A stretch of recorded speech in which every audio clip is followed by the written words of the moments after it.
जय महाराष्ट्र मित्रांनो, उद्धव ठाकरे यांच्याशी गद्दारी करणारे 6 पैकी 4 खासदार पुरते अडकले। महाराष्ट्राच्या राजकारणामध्ये सर्वोच्च न्यायालयाचा ऐतिहासिक निकाल येतोय।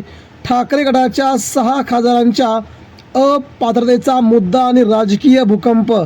ठाकरेंना सोडल्याच्या नंतर, उद्धव ठाकरेंशी गद्दारी केल्याच्या नंतर या खासदारांना आता सुप्रीम कोर्टाकडून पहिला मोठा झटका बसलाय। नागेश अष्टीकर आणि ओमराजे निंबाळकर यांची ती चूक अखेर 6 खासदारांना बोहली।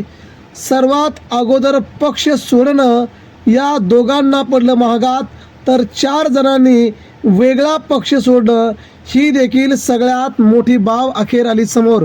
मित्रांनो, सविस्तर अपडेट आता आपण जाणून घेऊया। महाराष्ट्राच्या राजकारणामध्ये मागील काही काळापासून सुरू असलेल्या सत्ता संघर्षाला आज एक नवे आणि अत्यंत महत्त्वाचे वळण मिळाले आहे। सर्वोच्च न्यायालयाने दिलेल्या एका महत्त्वपूर्ण निकालाने शिंदे गटाला मात्र मोठा धक्का दिला असून, उद्धव ठाकरे यांच्या नेतृत्वाखालील शिवसेनेशी गद्दारी केल्याचा ठपका ठेवत ठाकरे गटाने केलेल्या याचिकेवरती सुनावणी करताना 6 खासदारांच्या अपात्रतेबाबत कडक भूमिका घेतली आहे। या निकालामुळे राज्याच्या राजकीय वर्तुळामध्ये सगळ्यात मोठी खळबळ उडाली होती। आगामी काळामध्ये राजकारणाची दिशा बदलण्याची चिन्ह दिसत असतानाच आता मात्र हा शिंदे सेनेसाठी सगळ्यात मोठा धक्का बसलाय।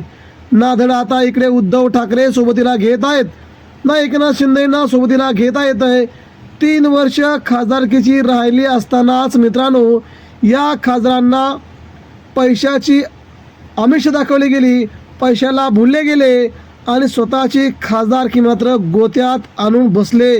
यामुळे आता मात्र 6 खासदार ज्यांच्या मतदारसंघात आज उद्धव ठाकरे स्वतः आहेत, उद्या आहेत, परवा आहेत आणि 13 देखील आहेत, या सगळ्या मतदारसंघामध्ये मित्रांनो उद्धव ठाकरेंशी गद्दारी केल्यामुळे आणि राज्याशी गद्दारी केल्यामुळे या आमदारांवरती सगळ्यात मोठा ठपका बसला आहे।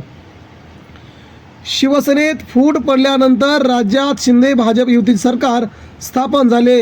या बंडाच्या वेळी अनेक खासदार आणि आमदारांनी उद्धव ठाकरे यांची साथ सोडून मुख्यमंत्री एकनाथ शिंदे यांच्या गटात प्रवेश केला। मात्र या बंडाला घटनात्मक आव्हान देण्यात आले होते। उद्धव ठाकरे गटाने सर्वोच्च न्यायालयामध्ये धाव घेत पक्षादेशाचे उल्लंघन करणाऱ्या आणि पक्षाशी गद्दारी करणाऱ्या खासदारांना अपात्र ठरवण्यात यावे अशी मागणी केली होती। या याचिकेमध्ये प्रामुख्याने ज्या 6 खासदारांच्या भूमिकेवरती प्रश्नचिन्ह निर्माण करण्यात आले होते, त्यात ओमराजे निंबाळकर, संजय दिना पाटील, संजय देशमुख, भाऊसाहेब वागचौरे, संजय जाधव, नागेश अष्टीकर यांचा समावेश आहे। या खासदारांनी पक्षशिस्तीचे उल्लंघन करून बंडात सामील होणे ही घटनाबाह्य असल्याचं ठाकरे गटाचं म्हणणे होते।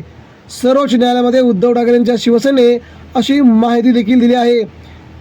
सध्या न्यायालयाने आपल्या निरीक्षणात स्पष्ट भूमिका मांडली आहे की राजकीय पक्षाची घटना, पक्षादेश याचं पालन करणं लोकप्रतिनिधींचे प्रथम कर्तव्य आहे।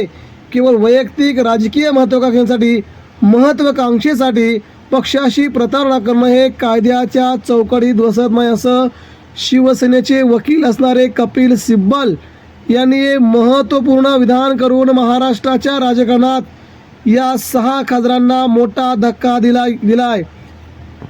ज्या खासदारांनी उद्धव ठाकरे यांच्या अधिकृत शिवसेनेच्या आदेशाला बगल देऊन वेगळी भूमिका घेतली, त्यांची कृती ही पक्षांतर्गत बंदी कायद्याअंतर्गत कक्षेत येते। न्यायालयाने या 6 खासदारांना नोटीस आता बजावण्याचं धाडस करावं, त्यांच्यावर अपात्रतेची कारवाई का करण्यात येऊ नये असे स्पष्टीकरण मागावे असे उद्धव ठाकरे यांच्या शिवसेनेकडून म्हटलेलं आहे। त्यामुळे सध्या ओमराजे निंबाळकर हे धाराशिवचं प्रतिनिधित्व करणारे बंडांच्या काळात त्यांनी घेतलेली भूमिका, पक्षाशी केलेली उघड गद्दारी ठाकरे गटाचे आरोप आहेत। संजय दिना पाटील यांच्या बंडामुळे ठाकरे गटाला मोठा धक्का बसला होता। त्यांनी बंडात सहभागी होताना वैयक्तिक लाभासाठी पक्षाच्या ध्येयधोरणांना तिलांजली दिल्याचे स्पष्ट केलं आहे. संजय देशमुख आणि संजय जाधव या दोन्ही नेत्यांच्या बंडामुळे मराठवाडा आणि विदर्भातील शिवसेनेच्या पायाला खिंडार पडले होते. पक्षाच्या आदेशाचं उल्लंघन करत त्यांनी शिंदेगडाची बाजू घेतल्याचं त्यांच्यावर अपात्रतेची टांगती तलवार अजूनही कायम आहे. भाऊसाहेब वागचौरे, नागेश आष्टीकर या नेत्यांनी ऐन कठीण काळात उद्धव ठाकरेंना एकटे सोडून शिंदेगडाची साथ सोडली आणि गद्दारीवरती शिक्कामोर्तब केले होते. राजकीय परिणामामुळे सर्वोच्च न्यायालयाच्या या निकालामध्ये सध्या आगामी काळात शिंदे सरकारला बहुमतासाठी ज्या खासदारांचा आधार होता तेच आता कायद्याच्या कचाट्यात सापडले आहेत. जर हे 6 खासदार अपात्र ठरले तर आगामी लोकसभा निवडणुकीच्या किंवा विद्यमान सभागृहाच्या गणितावरती मोठा परिणाम होईल. उद्धव ठाकरे यांच्यासाठी हा निकाल एक नैतिक विजय मानला जात आहे. आम्ही सुरुवातीपासूनच सांगत होतो की गद्दारी आहे लोकशाहीचा, लोकशाहीत गद्दारांना स्थान नाही, अशी प्रतिक्रिया ठाकरे गटाकडून व्यक्त होते आहे. निकाल उद्धव ठाकरेंसाठी गेम चेंजर ठरू शकतो. कायदे तज्ज्ञांच्या मते सर्वोच्च न्यायालयाचा हा निकाल पक्षांतरबंदी कायद्याला अधिक बळकटी देणार आहे आणि लवकरच या 6 खासदारांना उद्धव ठाकरे सुप्रीम कोर्टात खेचणार असून त्यांच्या विरोधात अपात्रतेची टांगती तलवार असणार असून या 6ही खासदारांची खासदारकी 2च महिन्यात जाईल असा विश्वास उद्धव ठाकरेंचे वकील कपिल सिब्बल यांनी गृहीत धरला आहे.